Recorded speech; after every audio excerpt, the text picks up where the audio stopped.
Passons à la mise en tension, l'étirement passif des muscles de la loge antérolatérale de la jambe. Commençons par la loge antérieure.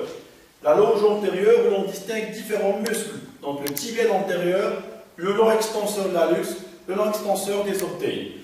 Commençons par le tibial antérieur. Le tibial antérieur est un muscle qui prend insertion au niveau des tiers supérieurs de la face latérale du tibia et sur la face latérale du condyle tibial. C'est un muscle qui se prolonge tout au long du tibia pour se terminer au niveau de la face dorsale de la base du premier métatarsien, face dorsale, et la face médiale du premier cunéiforme. Donc c'est un muscle qui assure flexion dorsale et un mouvement de varus, sans revenir aux différentes composantes qui sont à l'origine du varus, qui sont l'adduction et la supination du pied. Donc, c'est un muscle releveur, donc c'est un muscle qui assure la flexion dorsale et le varus.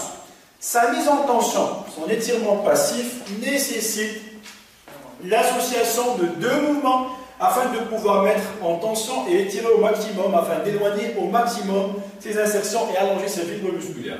Donc sa mise en tension va se pratiquer chez un patient installé sur le dos, genou en extension.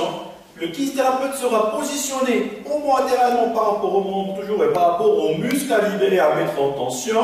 Et on va devoir réaliser nos prises, nos contre-prises afin de mettre en application la technique de mise en tension. Donc, passons sur le dos. Ma contre-prise sera placée sur la face antérieure de la jambe au niveau de la jonction tiers moyen, tiers distal. Ma contre-prise peut être faite, c'est une contre-prise de stabilisation afin d'empêcher toute surélévation ou tout mouvement compensatoire au moment de la technique. Donc, il sera réalisé par l'avant-bras, qui sera placé de cette façon-là, et puis par une prise bimanuelle à l'aide des deux mains, bien sûr, je vais induire un mouvement de flexion plantaire, puisque le muscle tibial antérieur est un releveur, il assure un mouvement de flexion dorsale. Donc je pousse dans le sens de l'extension de la cheville, dans le sens de la flexion plantaire, et je rajoute à ce mouvement de flexion plantaire un geste de valgus. Donc, je répète, ma contre-prise placée à l'aide de mes avant-bras au niveau de la face antérieure de la jambe. À la face antérieure de la jambe, on peut même déplacer ce membre inférieur. Contre-prise au niveau du tibia par mon avant-bras, par une prise bimanuelle, j'enveloppe et j'englobe le pied de mon patient. J'induis un mouvement de flexion plantaire et je rajoute une composante de valgus tout en déplaçant le pied vers le dehors.